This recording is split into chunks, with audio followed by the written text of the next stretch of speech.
The following making of contains scenes that may disturb some viewers. G'day, I'm Chalky, and welcome to the Terrain and Caustic Attack Indonesia Assault Tour 2016 making of.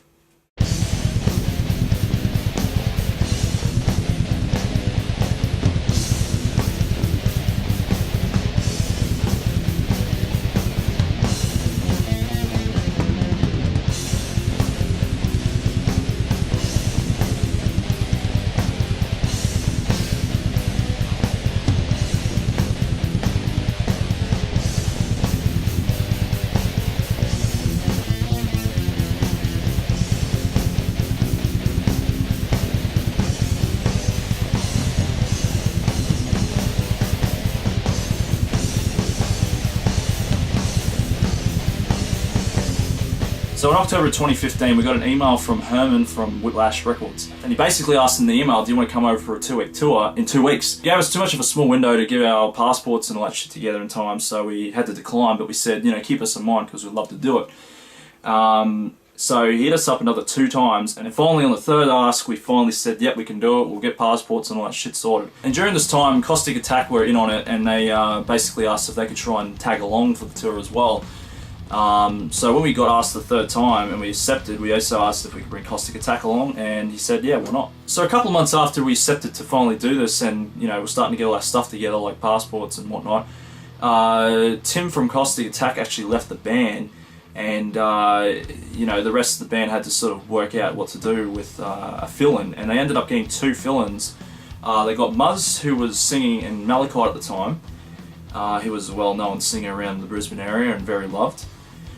As you can see from the video, he is one funny fucker. And they got Glenn Donovan, who used to be a Mouthiest with Sean, and when he left the band, it became Caustic Attack. There was definitely a really good connection with us between those guys who filled in for Tim, so it just made the tour very cool to have 9 of us, all from Brisbane, go and tackle this fucking cool tour. So going into this tour, I wanted to try a new feature on my phone called live streaming, and I did it on Facebook. It got plenty of views when we were doing it for the first time at the airport when we were leaving to get on a plane, and it was just the best way to start the film, I guess, because it was the first actual footage I had got of the tour. The funniest fucking thing to start off the tour was when we arrived at the fucking airport and the Caustic boys were nowhere to be seen in sight. Glenn was there, Muzz had already caught his plane to Singapore, so he was already there waiting for us. But you know, Sean, Chris and Josh, where the fuck were they? You know, time was ticking and we were starting to freak out going, you know, where the fuck are they? And so I got a hold of Josh and on the phone, and he was like, oh no man, I'm at the cop shop, you know, this is not fucking a joke. And you know, being Josh, we just know what he's like, and he, you know, he can do this sort of shit and make it seem legit, but he was actually fucking legit for once. So we get off the train in Bowen Hills, and like, there's like a dude checking go-karts. He's like, oh, you guys haven't swiped on. So he's like holding us up, getting our details. And there's like 10 cops there. And they're like... Oh, is it the full like... Yeah. They've like... And then they've like taken Hyman's ID. He ended up having like a red flag for like a break-in enter. Because he did like aircon at a place that got robbed recently. Yeah, it turns out he did. Okay. He worked there, his fingerprint was like in the power board or something on file. Shit. A car got stolen like out of their 5 garage years or ago. something. Yeah. That's really funny though, actually. Unless that Josh it happened like on the way. On the to way airport. there. Yeah. We're like, All fuck, we fucking gotta days. get And I rung him like as he was like at the cop station. I'm like, "You fucking joking, right?" Because I knew it was Josh. I'm like, "You're fucking joking," and he's like, "No, man, this is serious." I'm like, "All right, ring me back in half an hour if it is serious." And, yeah. And then you got the call, and I was That's like, when I "Yeah, rocked up to the me and Glenn. that's it. That was I half." didn't bloody believe that shit. That's it. Like we were just, and then they, I thought he had. and then we saw Said him, that to me, I'd be like, and then we saw Sean and Yeah. Chris walking in, and we're like, "Okay, Josh is not there. So what's going on?" Next minute, you see Josh just legging it, trying to get his fucking shit together. What's the fucking chances of Josh nearly missing his first ever overseas tour because of this shit? I'm telling you, it's fucking nuts. But that's what makes it so fucking funny and made for a good film. So all was well on the flights. A couple of the boys got, you know, a little drunk by drinking the whole bar dry basically on the flight. And Josh leaving his ticket to get to Indonesia on the plane. But other than that, it was all fucking pretty good. And when we got to the fucking airport, this is where the culture shock just struck instantly. The bag handlers wanted to get photos with us. The security guards wanted to get photos with us. And then we were stuck for 30 minutes in the airport alone, before we could even get outside the airport, with random groups of people getting photos with us. I'd say because we had all this gear with us and there was 9 white males walking around, we all looked like rock stars. And we were, you know, somewhat famous, but no one knew who the fuck we were. And, you know, we're just photo after fucking photo. It was absolutely insane. It was one of the coolest fucking things I've ever seen. And it's just crazy to know that throughout the whole tour we were doing countless photos with people. And we're probably on over 1,000 Indonesian phones right now of like thousands of photos of us. Because even when they weren't taking photos with us, they were taking photos of us. You know, any attraction place we went to, it was, you know, oh, who cares about that waterfall? Let's take a photo of all these, you know, white males here, you know, like, it was something I've never seen before, and it was honestly quite cool. And we finally got on the bus, and off we went. And as soon as we took a turn onto the fucking main road, the culture shock just set straight in. We were all just big-eyed on, holy crap, this is a whole different world, you know? All these, you know, scooters everywhere, and just the whole atmosphere and, you know, environment was just so different to what we're used to. It was a huge culture shock, and for the first good day or so, we were all sort of experiencing that, I guess. Just pull out, eh? And just don't. This is, I know.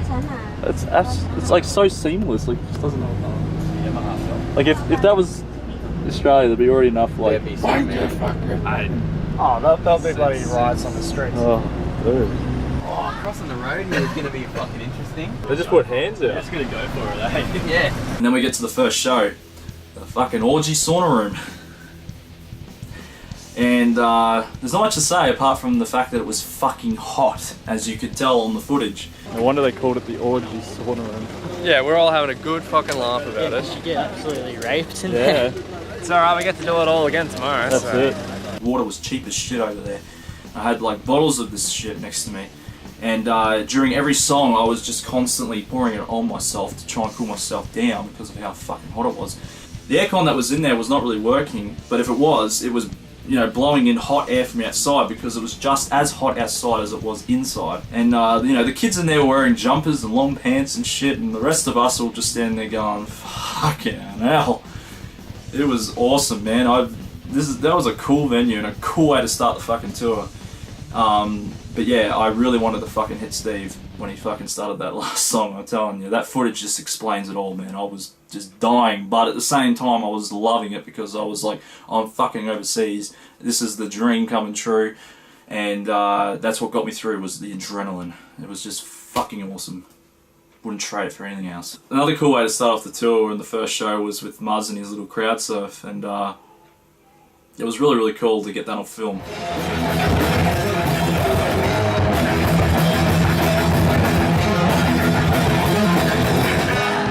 Muzz, the first night in the orgy sauna room when they picked you up, was that unexpected? Were you just like in...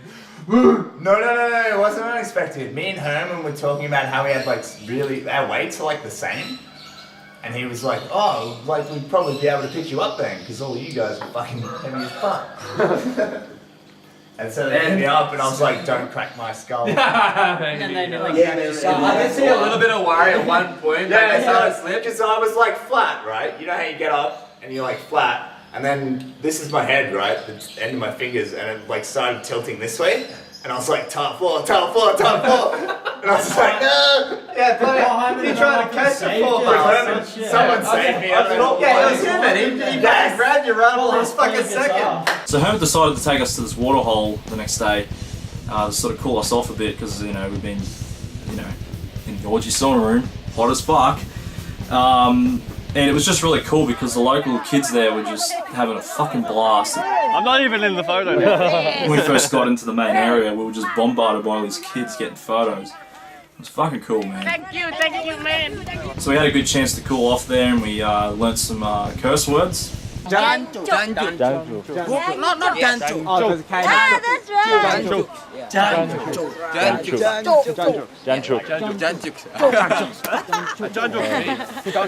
Oh yeah, a little bit Sancho.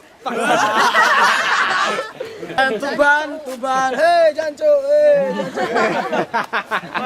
And it was basically off to the second show in Tuban. It was an interesting venue, I tell you. It was across the road from a mosque. Playing across the road from a mosque. As for things go on, Yeah. yeah, we need to jam along with this singer. That's it. Yeah, seriously, what? That's that like would the be most really metal cool. Yeah, just try to get him beat with what he's saying. That's That'd it. be fucking great. We had the power cut like probably 10-15 minutes into the set, which was fucking awesome. Mate, that was fucking insane. dude, we had a power outage, so they just kept going. Yeah. And then when it came back on, everyone was just like, yeah.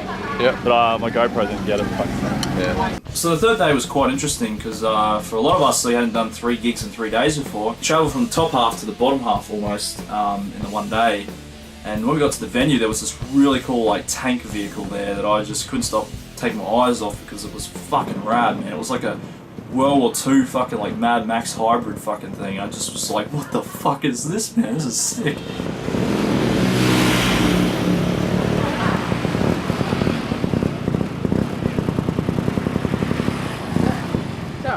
Jump in too? So Muzz and Chalky were just lucky. You know, Chalky was filming and Muzz just happened to be there watching, and they were lucky enough to just jump on the back. Yeah! And we went down the road for fucking ages. It was a good like 6 or 7 minutes into the trip before we were all just like, man, we gotta fucking turn around, man. So I did yell at him, oi, we gotta go and turn around, we gotta play a gig to play, man. So thankfully he did, and we got back with enough time to sort of get ourselves ready for our shows. So that was pretty lucky to get that fucking ride, because I tell you, it was fucking cool. So the third show was over and done with, and we're all really amped up and happy. And you know, when we're at the venue and we're about to leave, we're like, oh, we want to get a photo of everyone. So we got this awesome as fuck crowd photo of everyone outside the venue. Everybody, come photo. Oh yeah, sure. So when I did the photo moving animation, it was definitely that photo that took the cake as the last photo to show in the intro for the second half, as it was probably the biggest and best photo we got of the crowds there, basically. I'll talk more about the animated photo cut-ups later on, so we'll just keep going with the tour. It hasn't like sunk in yet what we're fucking doing. I know. I think it's going to sink into we get Well, the amount of stuff we've already done. We're like, fuck, I wish we were still doing it. I know, it's like 3 days in, it feels like we've done heaps, but at the same time you don't really know how much you've done. Yeah. glimpses in my mind, like this is real. Yeah. Well, haven't you found like respect for touring musicians, man? That's it, man. Well, we'll also have stories to like share with bands that have already done it. Because I was talking to Sean, he's like, you know, you ask a band when they've toured, and they tell you a couple of things, that's it. Now we actually have things to relate with them, and then we can actually have like full conversations about it. So That's fucking true. Playing That is so handy. yeah, man. For a lot of us, the experience started to set in after the third day, as the first 3 days literally felt like a fucking week with the amount of stuff we did and the little sleep we had. This is great. We're touring right now. The original toll. Has anyone else had that like? I think that Every time the van goes quiet, I just kind of sit and take stock of sort of what is going on. I get an email. Have you got when it's I try to find ways to break this. Oh, you no, just I- count. Yeah. So I sing. I get an email when it's empty. And then everyone tells me to shut up. So the third gig was all done, and we got that rad ass photo, and you know, we hung out at the venue a little more. We ended up at a cafe and we watched this guy do a really odd fucking like mic amp, like guitar pedal fucking like deal where he had all these crazy things going on and he was screaming into it, and we had to play with it for a while too. And then we went through the mountains up to Batu, where we were going to stay for the next 5 to 6 days. Batu almost felt like a holiday for us, so it was cool to do like a 3-day sort of tour to get a little bit of the tour experience, and then it was cool to just sort of treat the rest as like a bit of a holiday almost. One little segment I wanted to sort of tap on to the first bit of the tour was the Thrashers Finding the Beer sort of segment, and basically it is what it is, you know, the boys in search of beer, because the first 3 shows, 3 days was completely sober. And it wasn't until we got to the Villa Donald where they had like, you know, boxes of fucking beer, and the boys fucking went straight upstairs and cracked open the beers, and they were straight into it. And I'd waited 3 days to finally get my drunk footage that I wanted. We found the beer. Have you found alcohol? The precious fueling source of the Thrasher. And it's found right here. I know those boys too well. They really fucking give me footage when they are drunk. So I was actually force feeding this shit to them trying to get them as drunk as possible so I can get some fucking footage. Nah, that's better. It's real far away. I should have just said Alright, now you two, like, drink back, just start again. No, just drink back and start again, man. No, I'll throw up in it. You're really desperate for some fucking film, aren't you, man? Well, you got 3 days worth to catch up on, so. I don't think they realise exactly how much we fucking drink here. Yeah, that's what I said, that whole stash down there is going to be gone by tomorrow. The whole stash downstairs is going to be gone by tomorrow. There's like fucking about 10 cartons down there. No, it'll be gone by tomorrow. Which doesn't count as carpet. Yeah, maybe over the next 5 days. Just to help kids element. Oh, you give me that, Matt. Dude, there's like fucking 10 cartons of this down there. But the gold didn't stop on the 4th fucking morning. Because Muzz decided to just continue on through the next day drinking. Because for a lot of us, we went to bed at like 4 or 5 when the sun was starting to come up. But Muzz decided to stick it out for the next who knows how long. Because we all had a really good sleep, 8-9 hour fucking sleeps. Because we're finally in some proper beds. And so we woke up to the owners of the place had like cleaned this tank out and they took a whole bunch of fish out. And they put it in a bucket, and I woke up to God knows what. I had no idea what was going on, but basically they explained the story, and Sean and Muzz have this little argument which just delivered gold. Probably the funniest bit of the tour and the video. I think a lot of people can agree with me. That's not a mudfish. Yeah. Put it in the thing. Just deciding to kill all the fish. Assholes. If they were gonna die, they'd be dead already. No. What? They're dying slowly. Yeah, right. They're going to die. There's so many fish in there breathing the oxygen out of the fucking Google water. mudfish. Google mudfish. Yeah, they can live out of water for a certain period. They can live They're in going wet to mud. die. They live in like Mud muddy. holes like moisture. They live in mud. They're not all mud though. They're not all the same fish. Yeah, I know. Obviously, but There's like 20 different kinds of fish. I think the Indonesians know what fish they have. Just saying. I think maybe they don't give a fuck about some of them. Most of them. All them ones. In fact, these ones, yeah. They ain't fucking about these ones. The dead one they don't. No, this is the naughty quarter. Get in the bucket. Kids as well. There you go, guys. Have a bit of meal. Not too much though. Don't use it all at once. Shake it around. Share it up, boys! Fucking laugh. They just all flip upside down. They're dead. Straight away. Good one, Muzz. And we had some Wi-Fi at this place too, so this was where I started doing all the live streams day after day. This is our view we got at the moment. No, it wasn't like that.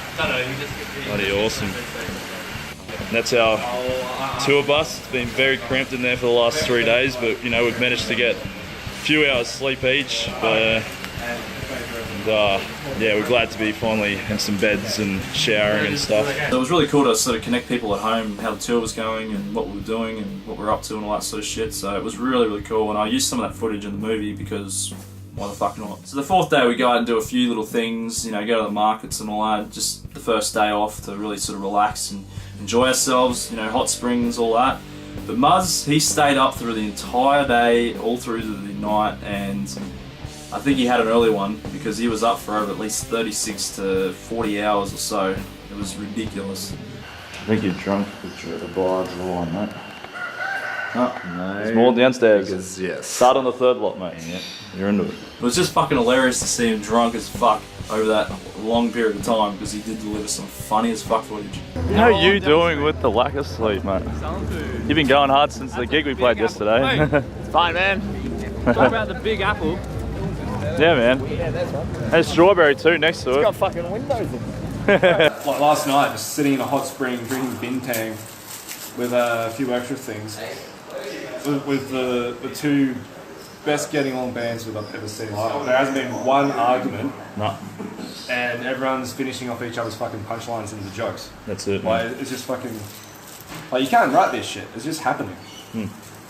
So I'm having a good time. So day 5 was probably the highlight of the tour as well because for a lot of us it was the funnest day that wasn't a show. It involved us going to the zoo, which was a fucking awesome experience, and I know that a lot of the boys had a real good time there. Wow. I was hoping to get quite a lot of footage of Sean sliding all over the place because of how wet it was. You know, we were wearing rain ponchos and shit because it was still sort of raining when we got there. But you know, he kept sliding, and I was just hoping to get footage of him eating it because I wanted someone to fucking, you know, have a stack or a fall or something.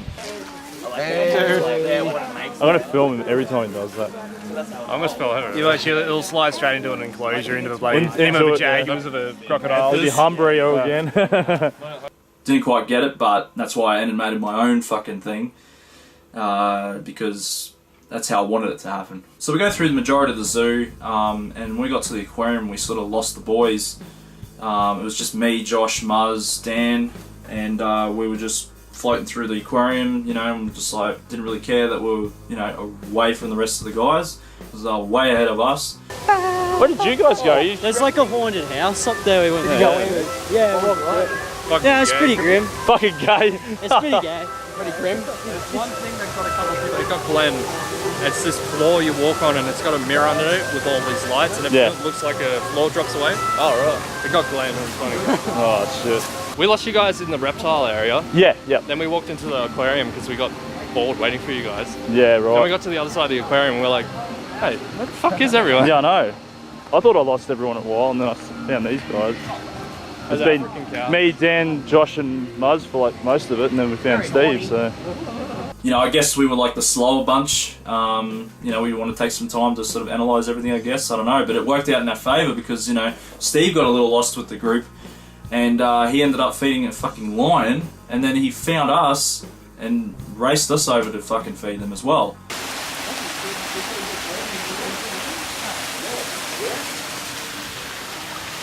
Yeah.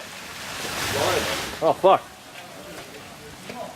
So that was just the most luckiest fucking thing I've ever seen on tour.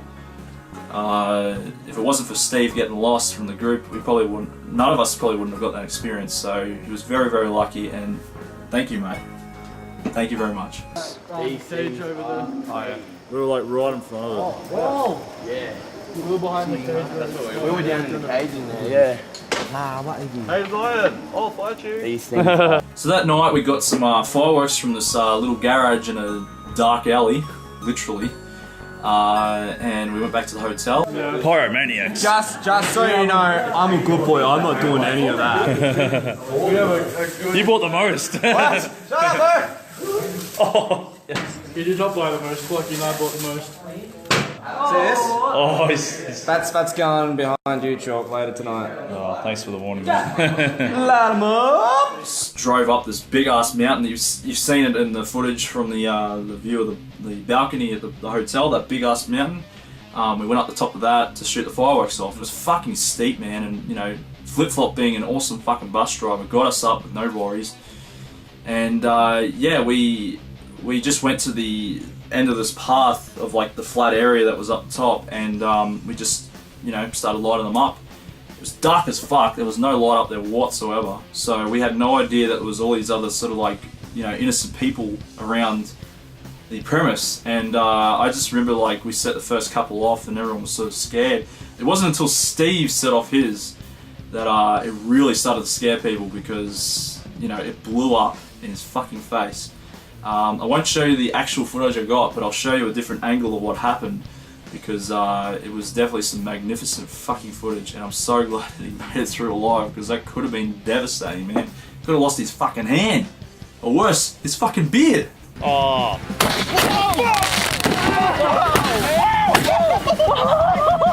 Holy fuck, dude! Let go! Let go! You alright? I think this is fine. Dude, are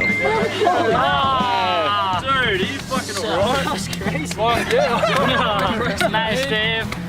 Fuck yeah! Fucking awesome! That is fucking... You bit burnt?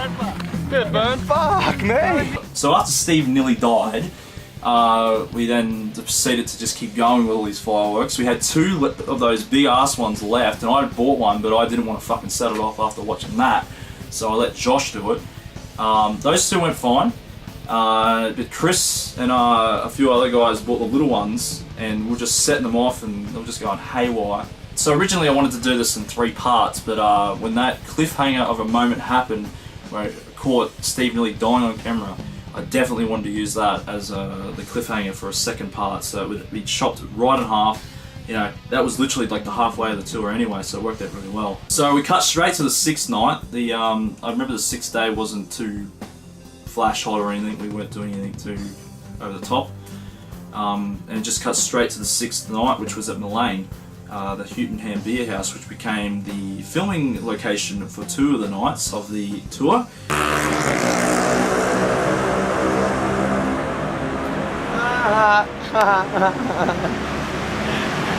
That's awesome. That's a shit. And also, it was homage to some of the most craziest and most drunk footage I've ever caught of these bloody guys. So it's definitely a good 2 thumbs up for me in this place, that's for sure. It was a rad ass fucking place. Let's try and go up these steep as fuck stairs.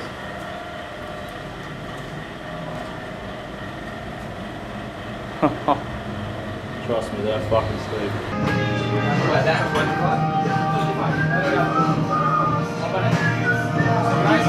Fucking sick, eh? Yeah. Upstairs is really nice. I was saying to Steve, it's a good way to test if you're really drunk if you stumble down those fucking steep stairs. Oh shit. And the only time that someone ever fucking ate it going down was when Muzz decided to go on Chalky's back for the 2nd time, and he fell off this time. Because the first time they did it on this first night in Mullane, he actually made it all the way down and all the way out, and that's why you see that little footage of him on the back, and then he does the spinning before he falls over. We have a Strider. So the music starts, and the first band on was Strider, and they were like probably the fucking tightest band that we saw in Indonesia, one of the fucking coolest bands, playing a whole bunch of like stoner, doom, metal sort of songs, and they covered quite a bit of Sabbath, and they did a Sleep cover. And yeah, they were just fucking so tight.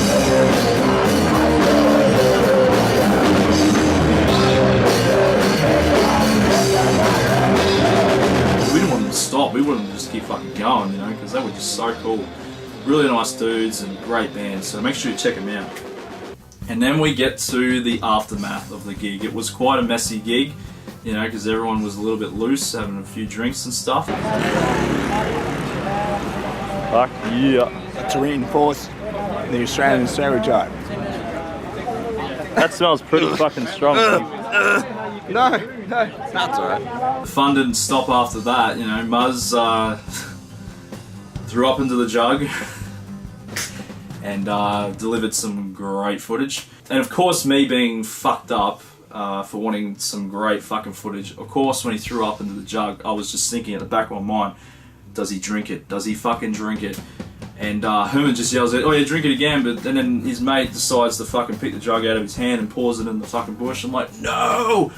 I just wanted to get that gross as fuck footage to make, you know, just being a filmmaker, you want the most ridiculous shit to happen so it makes for the best fucking footage. I might be fucked up, but come on, man, I just want to make some hilarious and memorable fucking videos because I want to capture some of those crazy shit, man. Didn't get it, but I got that, so that's alright. Muzz! Muzz! Hey. Did you have another shot? No, it's getting fun. It's just giving you out free shots, man. Where? That guy. Danny, man. That guy. Yeah, I didn't get one, man. I just paid for the free shots. Yeah! Wow. Woo! Thank you. Oh, yes. It's got some kick. Oh, did you have one too? Yeah. So they got back from the Mullane and they drank the rest of the Bintang. Oh wow. Actually, I'm gonna get a photo of the thing with like a big stack of it. Yeah, you should put them all together and just show empty bottles. Jesus Christ. Look at what you do. That's nuts. I've only got Guinness left. And there was only Guinness left. And it was so fucking great to get Dan's reaction of him trying it for the first time on film. Because it was fucking great footage. The further away you get from Ireland, the worse the Guinness tastes. Well, we're up shit creek. I believe in Ireland they only consider that Guinness. Yeah, I finished one bottle, I didn't like it. So that night we hit up more markets, and we went to this one with like this live cover band on. And it was so funny because when we first got there, they were playing all these like, you know, really beautiful love songs and stuff, and Muzz was just like, oh, you know, we'll open up the pit as a joke. The opening band's a bit tame, but I mean, we'll open up the pit when we get on, it'll be fine. This is the other venue we're playing at. I'm sure they'll love us here. You should get up there and solo, man. And the next minute they play one of his fucking, you know, one of his favourite songs, like a pop song or whatever, and he's just like singing along and just like wide-eyed, like holy crap, you know.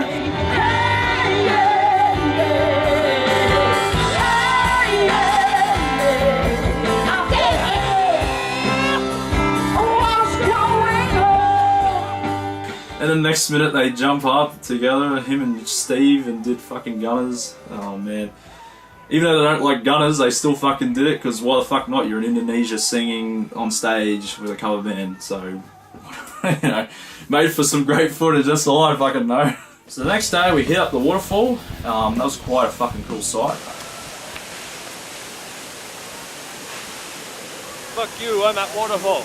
Really, really cool waterfall. We're hoping for some monkeys to sort of come down and we could like feed them, but they didn't show up. Oh, you get your mask out, fucking Josh. Josh, get your mask out. Josh, you gotta summon the monkeys with your mask. Oh my god, that's fucked. Hot. All in my face, that shit. They might recognize you better without the mask. Oh! So originally on day 8 we were supposed to play a show on Mojo Keto, but we knew by the Malang show that it was cancelled. We'd have to play for another 2 days now. Or 1 day. 2 days. We got one show got cancelled. Yeah, you got cancelled. Yeah, but we're going into the studio though. Oh, true, yeah. So technically we are... To me, that's like more scary. But then again... It could be the fucking, the sauna room all over again, so... What would you prefer? Really? That's I don't know. I would always go back to the sauna, but I would tell people about it. I'd be like, get ready. Get ready to fucking die. But I do remember that we were going to go to the studio and do like a sort of live recording in the studio of both bands, but that also backfired as well.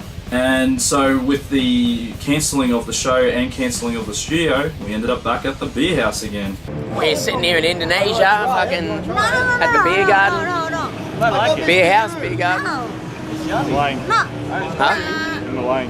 In Malang, yeah. Beer house in Malang, Indonesia. I like bitter though. Thinking Coffee's supposed to be bitter. grapefruit. Yeah, I like if they're only coffee with Radlers? what is rum. that? Rum. Yeah. Pretty good. Sitting right next to electricity. I don't like it. It really is like the house from Up. From Up? The movie Up. Yeah. You know, there's like the little tiny house in the middle. It's only way drunker and no balloons. You never know, it might be hidden in the roof. Ready to go home now. I'll be keen to like get some rest. Like, I think the first like 4 or 5 days was definitely the longest. Yeah. Because we just did the first day. So much stuff. The first day was a week. Yeah. Like we hadn't slept for 2 days. Yeah. Just like jet lagged like crazy. We were tired. Yeah, I was pretty fucked like the first day. I was like, hot "Ready as to go to shit bed?" when we got Yeah, out. it's The first half of the tour happened in the first 3 days. Yeah, pretty much. And then like, I think the last, today and like yesterday have been definitely the ones that, you know. The zoo and everything. Yeah, it's like, good to get out and do like some. actually see the country. It's just been more of a holiday the last couple of days, you know. It would have been sort of frustrating to like just be chucked back in the bus after every show and then drive like hours. It was kind of how the first few days were, like just gig, boss, gig, boss. I'm glad we got boss. to do that though. It's like that's a lot of touring. Like, Yeah, you don't know where you are, when you are. It is. Yeah, it's kind of like wake up, the show's in half an hour. Yeah. The night gets a bit slow, you know, everyone's still sort of just drinking and just whatever, you know, it's a pretty quiet night, I guess. And you know, being the filmer and the sober one, I was just waiting for anything to happen. So, you know, even when things got a little bit fucking quiet, I saw anything happen, I was just yelling out, oh, you should have done that, you should have done this, you should have done that, you know, because it would have made for some great footage and given me something to look forward to editing, you know. That's fun. Bugger. Fuck, that's a long piss. I do it. Oi, oi, oi. Oh, should have done it. Oh, fuck's sake. He's a good man. No, because it would have been fucking good for film. Fuck's sake. The rest of the gang are upstairs hanging out. Drunk as fuck. I think Sean's passed out, and who knows where the fucking Len is. Are you going? Should we try to get to bed? We've got a gig tomorrow. So of course, when the guys got drunk and there was some karaoke going on downstairs, the boys hit up the karaoke, and that was about the time we were trying to leave because we had to get up early and go to Kadiri the next day and play the next show. So me, Steve tried to just round up the boys. They ended up staying for another half an hour doing all this drunk karaoke. It was fucking hilarious though. I'm so glad I got it on film. I finally got it on footage. Oh shit! And of course I got Muzz falling down off the back of Chalky. Just to top it all off. Oh my fucking god, I got that on film. I'm trying to die. How is your fucking back, mate? I had you, man! I had you! That was my bad. It's day 9 and it's Kadiri. And it wasn't such a big drive because it wasn't too far away from Batu. Really sad to say goodbye to the Villa Donald because it was our home for the last 6 days.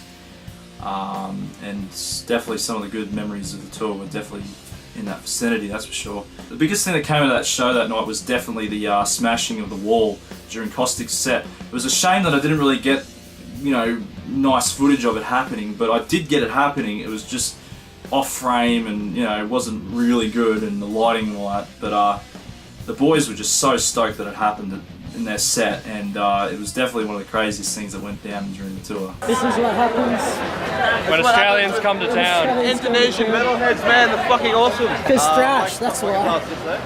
Thrash. Fucking thrash metal. This metal's been thrashed. Look at it.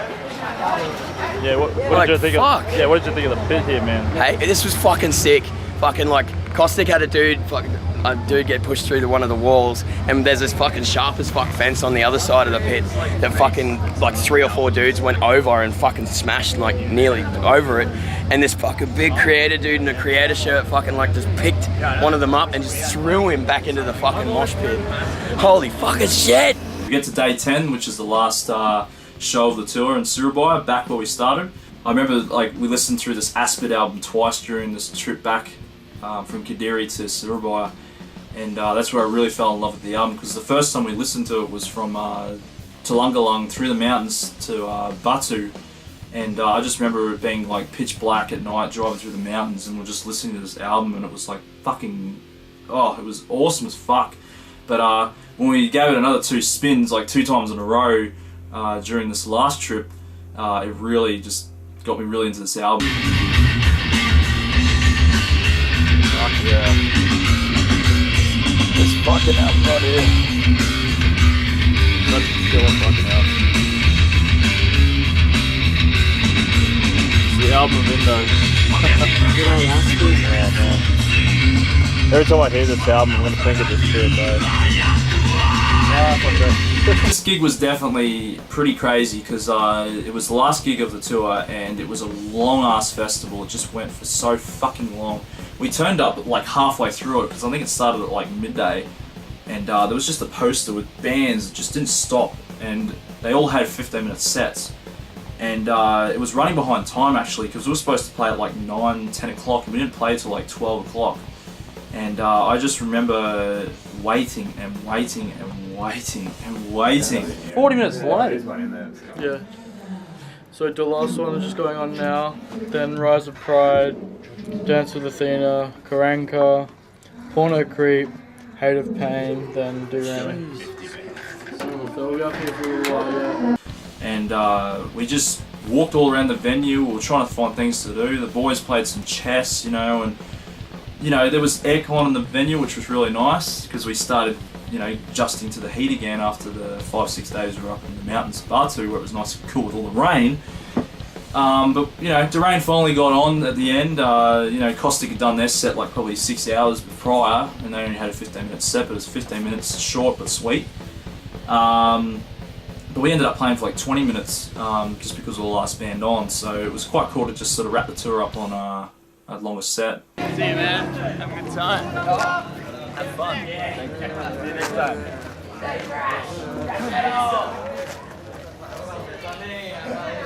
Hello, Makasi. Dude, thank you so much. I'll see you again soon, hopefully. Thank you so much for coming. It was really funny on the trip to the service station where we sort of had our last night, because we were sort of recapping over the tour, and the biggest thing that came out of it was trying to figure out how many smokes the boys had over the tour. How many ciggies do you reckon smoked in this bus? Over the I thought like 1,000, like a pack a day from each of us. Oh, is like what, how many 2 packs a day? yeah, say 2 packs a day from 7 smokers. Over 10 days. Over 10 days. So 7 times 10, 70 times 2. 140 times 20. It's over 1,000. It's 2,000 fucking 800. 2,800 cigarettes.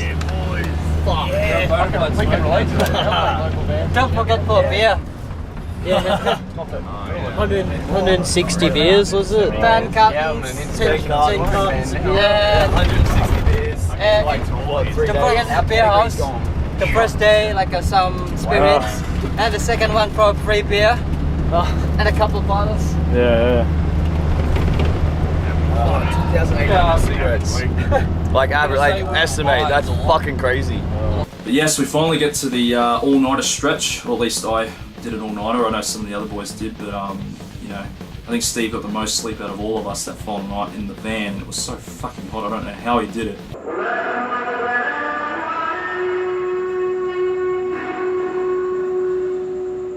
So we had this prayer that came over these speakers at like 4 in the morning, and they were so close, all these mosques, and I just remember it scared the shit out of me because it was so loud. And I just don't know how Steve slept through it, because, you know, I don't know how he could sleep through it. It was really, really fucking loud. Like, I think we were like right next door to it. It was that loud. Was this like the call, like the intro? Still not as creepy as the fucking on the way to the hotel on the 3rd night. We drove to the Indomart before we went to the hotel, and there was like 3 at the same time. But the voices over it was scary as fuck. It's creepy the fuck out. And I was asleep at the time too, and I woke up and I'm like, yeah. But everyone was just sleep deprived. We were all just walking around, waiting it all out, you know, playing cards. Fuck, I don't know, it was a long fucking wait. It was at least a good 8-10 hour fucking wait, but I was up through the whole thing. I just remember getting up in the morning and we did this like walk down to the shops for the last time. And I just remember filming this one little bit of, you know, a sleep deprived Sean doing his little singing. And it definitely made for a good ending scene after the little crying sad bit I put at the end, which was intentional. I wanted that because it just shows how beautiful the tour was and how beautiful all the people were, and, you know, how great it was that I decided to make an emotional bit at the end to really, you know, make a big impact on the fucking whole movie. You know, this being my first film, I really wanted to try and emphasise the whole meaning of it, and it was just really cool to close it on a really sad note. But then this little bit comes out, this little number that Sean sung is just filmed outside the fucking little Indomart at like fucking 6 in the morning. And he's just completely sleep deprived, and we're just like, what the fuck is going on? But yeah, I just got that one little fucking clip, and it was enough to just finish it on a good note, and fucking, yeah, really, really cool.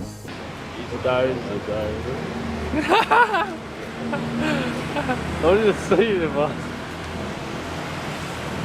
what did I even say? I can't remember. Today is the day. Where is he? Today's the day we leave. Indonesia we will go. Hello Australia, we are coming home. Chalky, I got your rib fat. Got your rib fat, Chalky. Got your rib fat. Now I got your belly fat. Oh. Who sings like that? I don't know, but you fucking I hope you sing like that for costume when you go to sing. Sudel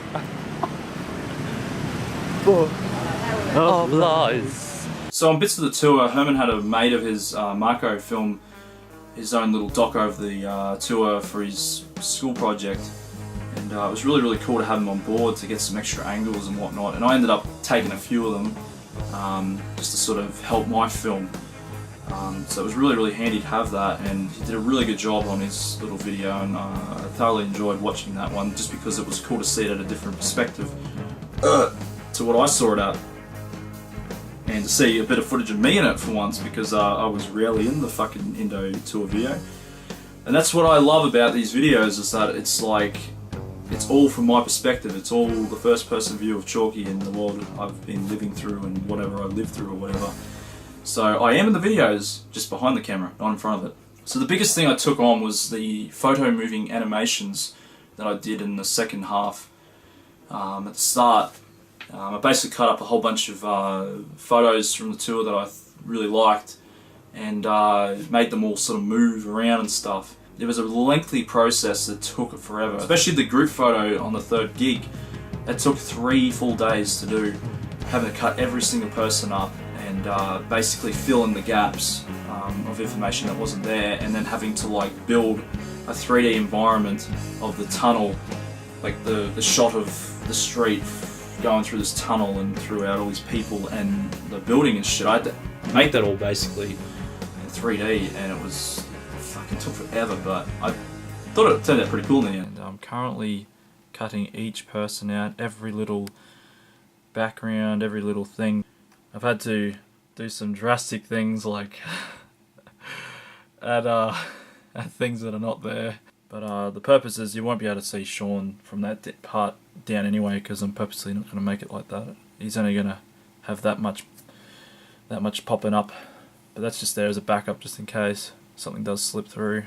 We've got a whole staircase to fucking do. I've got separate files that are for separate parts, so the whole staircase will be a complete 3D environment when I'm done in After Effects, building it up.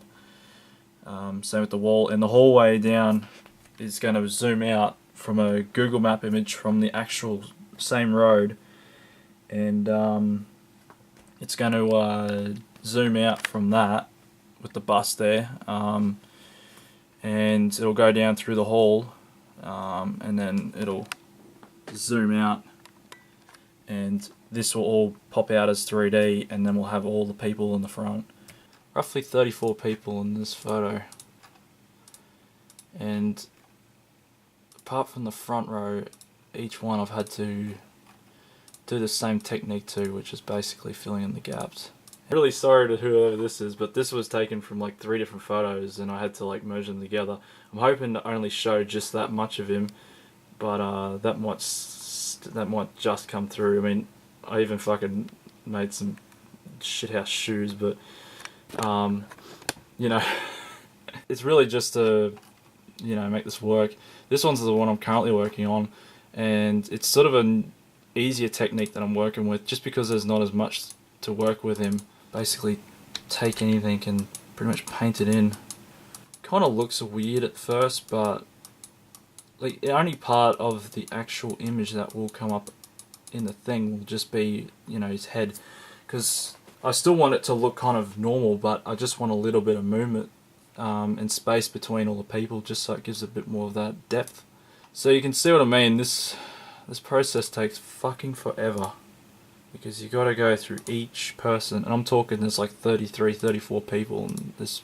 And what I usually do is I have to like add to the neck.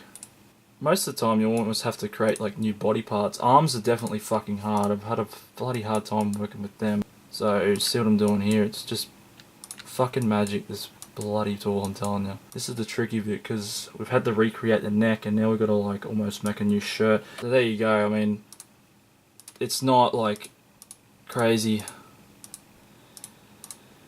can sort of like cut out a bit of a shirt look.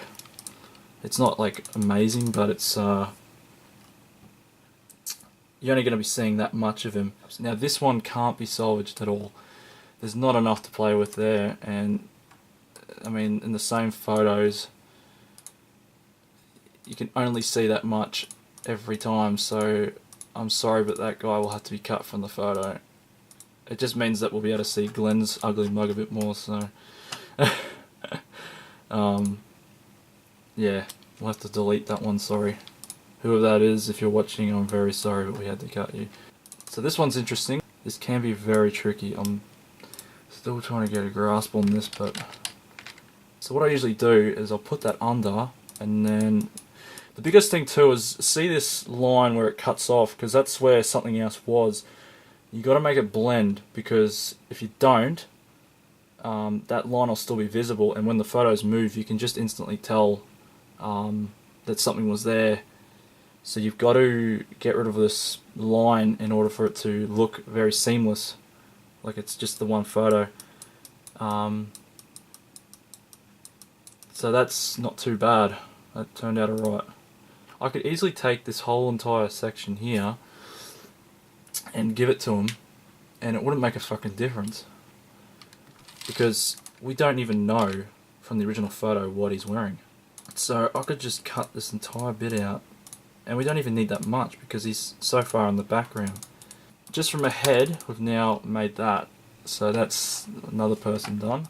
Another thing I wanted to do on this tour video was to make a soundtrack, and I'd never made a soundtrack ever before, and basically was a whole bunch of drum takes I'd had scattered all over my hard drive from various different songs and whatever else, you know, thrashy songs and then like sort of slower rock songs and stuff.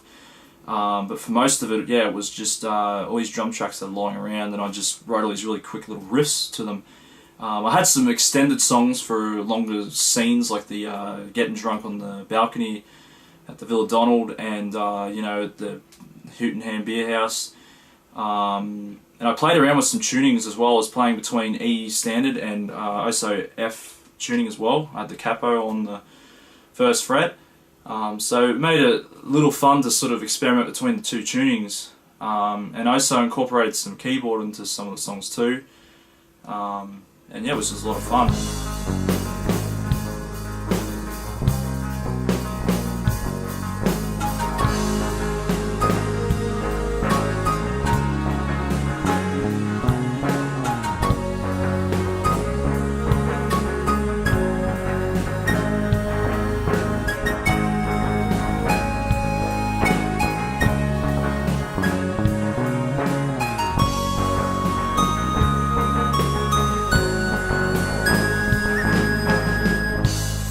Some of my favourite songs are definitely the intro to part 2 and the last sadder song to part 2, and the Zoo song. I definitely played around with the keyboard to get like a bit of a flute sound going, and that was a lot of fun. And definitely some of the thrashiest songs, like the second day when we were driving past the rice crops and all that towards the waterhole. That I got some cool riffs going on. I've really quite enjoyed writing those riffs. And that's all, folks. That's the making of the whole Indonesian tour video. I think I've pretty much covered everything that needs to be covered, and I hope you enjoyed watching the making of, and I hope you enjoyed watching the film. Thank you. Right. There you go. Can't believe it. Yeah, what a fucking 10 days. Yeah, man. That was an experience. Yeah. Experience of a lifetime. Pretty much. So, was that a good tour? Man, there's nothing to compare it to. So, automatically, yeah. Like, no joke. That's fucking awesome. And Herman. And Uppy. So good. Yeah. What do you reckon, man? Good tour. Holy fuck, that was amazing. There you go. That's all you got to say. Fucking awesome. I want to do it